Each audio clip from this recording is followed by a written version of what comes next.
Good afternoon, and thank you for coming here. We're wanting to give you an update as to the status of our investigation regarding the shooting on New Year's night.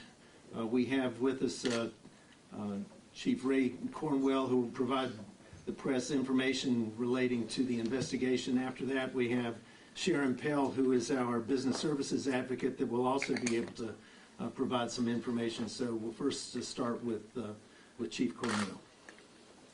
Sir. Ladies and gentlemen, first I'm going to ask for your understanding. This is a current, ongoing, and rapidly evolving investigation, so there's going to be a limit to what we can speak about. First of all, to address the obvious, we are confident at this point that the events on New Year's Eve were the result of a dispute between individuals who were at 1113 4th Avenue and not a randomly targeted incident by an uninvolved party. On 1/1/20, around 1:45 in the morning, we were dispatched to a shooting call. Initially, it came in at the Union at 1115 4th Avenue, but upon arrival, we determined that the incident had actually occurred at the Kulture Hookah Bar at 1113 4th Avenue. We encountered a scene there with several persons who had been shot. The scene was chaotic initially due to the large number of people in the area and around the scene, many of whom were intoxicated. It was New Year's Eve. Some of the victims were transported by EMS and others had been taken in private vehicles. Our initial response consisted of 8 patrol officers, a patrol supervisor, an off-duty patrolman, 5 detectives, 3 forensics investigators, and myself.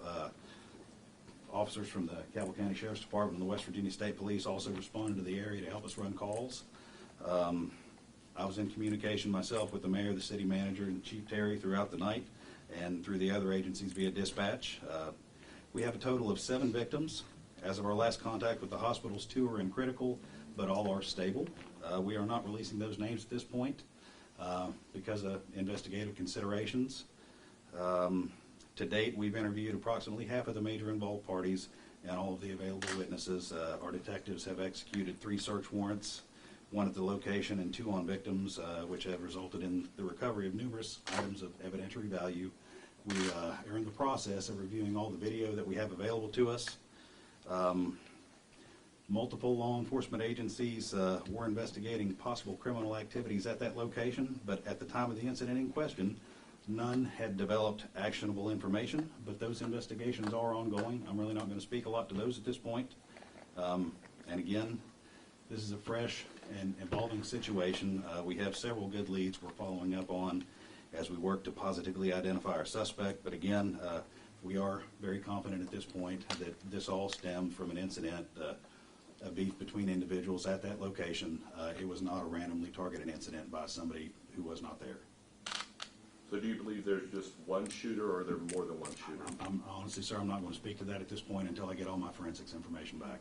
Can you give an age range of the victims? No, sir, we're not going to speak to that at this point. I'm sorry. We'll take questions after everyone's done. Step back. Yes, sir. There are going to be some additional information I think each of you want, and certainly there have been several questions regarding the licensing process for this business. Some of this interacts with one another. I'm going to have Sharon Pell step forward and give you some background on the business licensing process as to how this business ended up in operation. Sharon. Thank you. Everyone is aware by now the Board of Zoning Appeals approved a special permit for Kulture LLC July 16, 2019. The zoning approval was the first step in the process of opening a bar. Originally, a certificate of occupancy was applied for in April of 2019 for a retail business. A certificate of occupancy and general business license were issued to Kulture LLC for a retail business on July 8, 2019.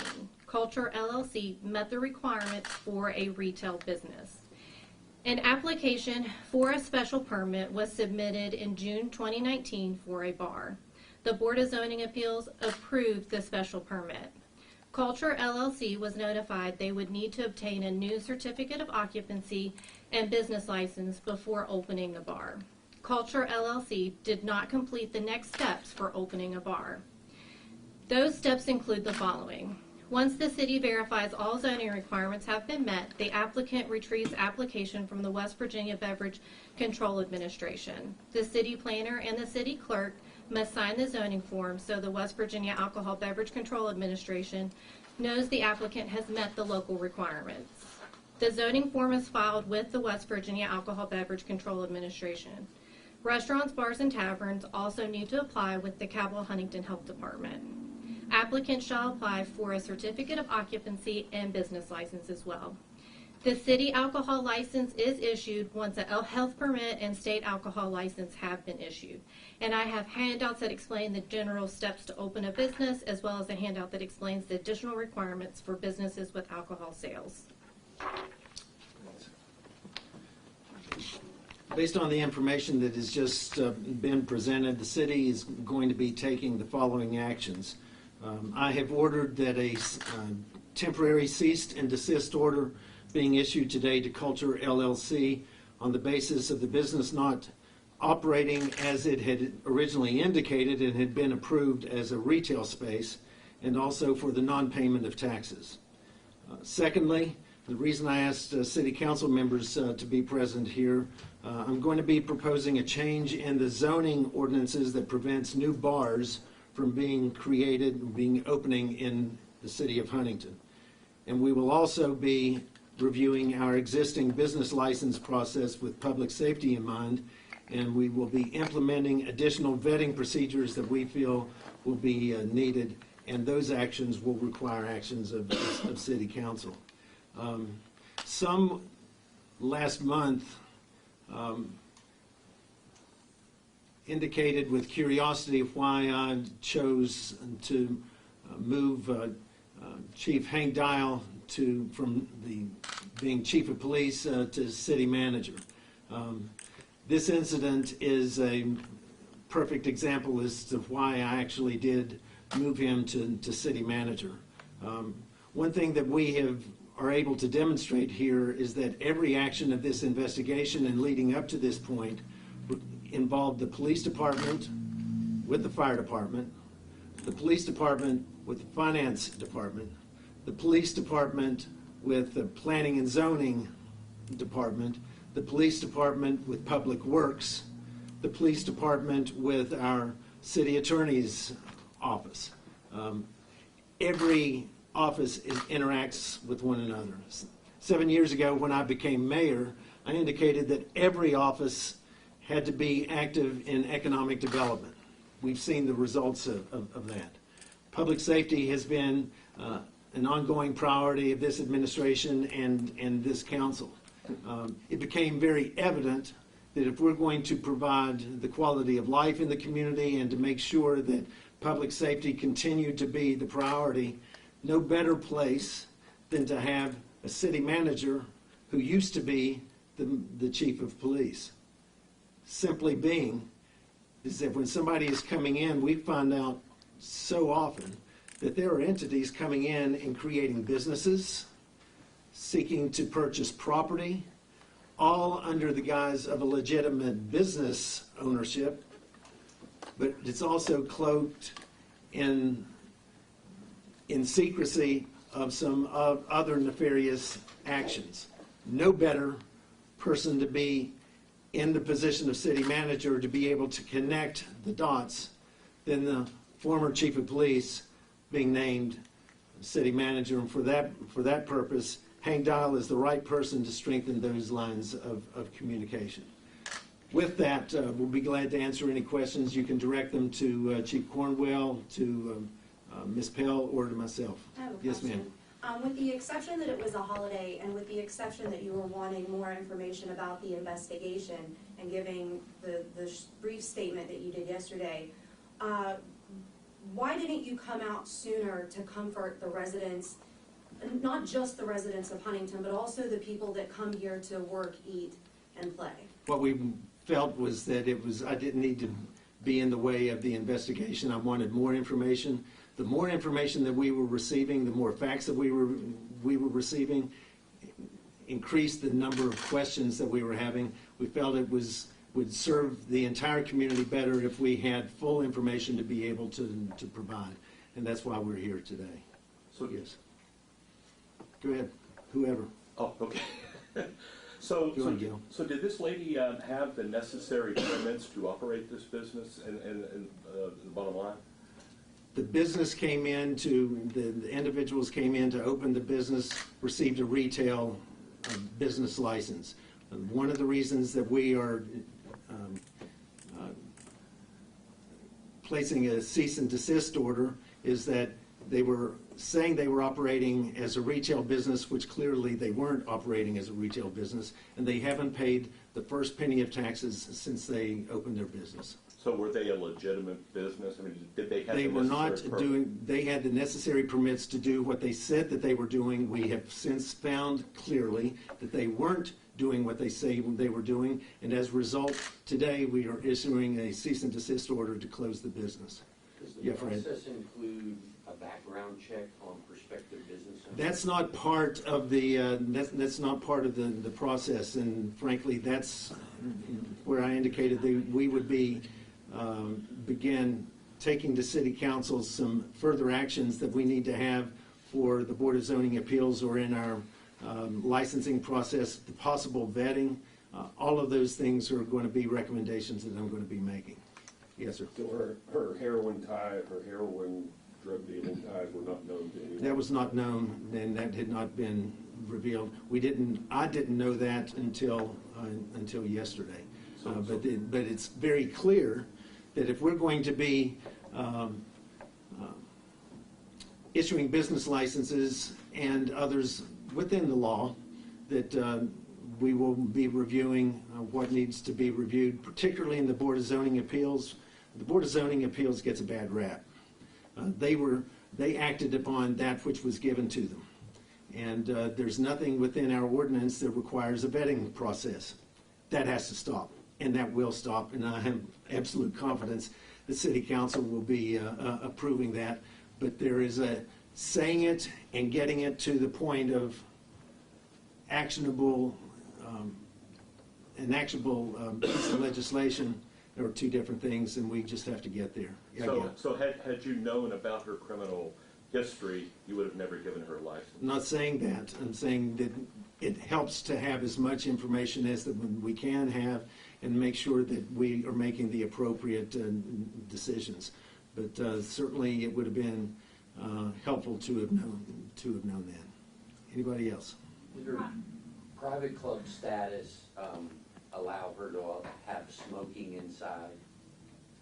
We understood that she was going to be, or the company was going to be selling vaping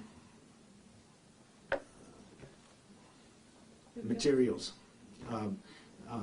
And it was supposed to be a retail shop. We had 20 plus incidents of where we were coming in and different agencies were doing I'm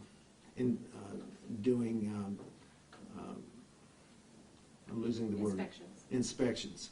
And as they were coming in with the inspections, there was nothing that was pointing to that they weren't going in the direction where they said that they were. Hindsight is certainly 20/20. We've started seeing some of the flyers that have gone out that indicated that they were being anything but. On New Year's night or morning was our first instance to be able to truly see that they weren't doing what they said that they were doing. That's a reason why today we're issuing the cease and desist order. Yes, ma'am. Prior to the shooting, was there any complaints about that bar?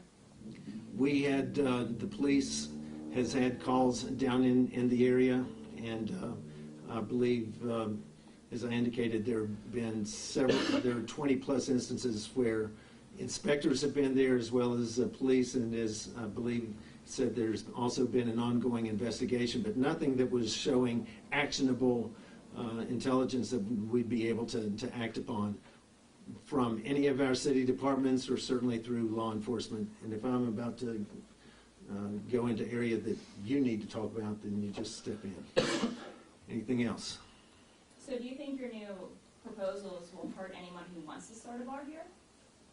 I don't care if it hurts anyone. I don't believe that we need any more bars here. And the intent is to make sure that we don't have an overdevelopment of bars. The bars that are in Huntington and the restaurants that are in Huntington right now do an honorable and safe business. We're not worried about them, but I am concerned about new entities that are coming in, and we have reason to worry as to what happened the other night, what happened earlier this year. Enough is enough, and I'm going to be meeting with City Council as well as our Planning Commission as to what we might need to put in place to make sure that we aren't opening any more bars in Huntington. You Yes, think sir. Huntington's safe, and would you encourage people to keep coming? Of course Huntington is safe. Huntington, our crime has been declining every single year. It's the safest city in the region without fail. This is why we're doing this, is that frankly, I'm angry. We have a wonderful city. It's amazing what we have in downtown. And for a stunt like this, and for individuals to come in and say, we're going to operate a retail shop and then just have an open party bar or a private club, and then to come in on New Year's night and shoot up the place is unacceptable. We won't allow that to happen in our town, and we're going to do everything that is necessary to make sure that it never, ever happens again. Yes, sir. Could you elaborate on the vetting processes that you're going to propose? I'm not really sure about that. I want to be able, when we do have someone that is, or some entities that are looking to start a business, we want to be able to go in and say, where have they done business before? What have they done? I'm not so sure of the details, and we'll get into the weeds, but we certainly need to know what has been their prior experience. Are they someone that, or are they an entity that are going to bring value to the downtown, or are they going to detract to the city? We want businesses and investment to come that's lifting up the city, certainly not tearing it down. Any other questions? If not, we do have our individuals here. We have members of council. We have the chair of council. We have Sheriff Circle here. Thank you. We also have our prosecuting attorney here as well. It seems like a lot of the crime, violence, and drugs have ties to Michigan. Why is it that they are choosing Huntington? What makes it so lucrative here, and what are you going to do? It's what we've been doing for the last 7 years. We're going to kick them in the teeth and say, go home. Anything else? Thank you.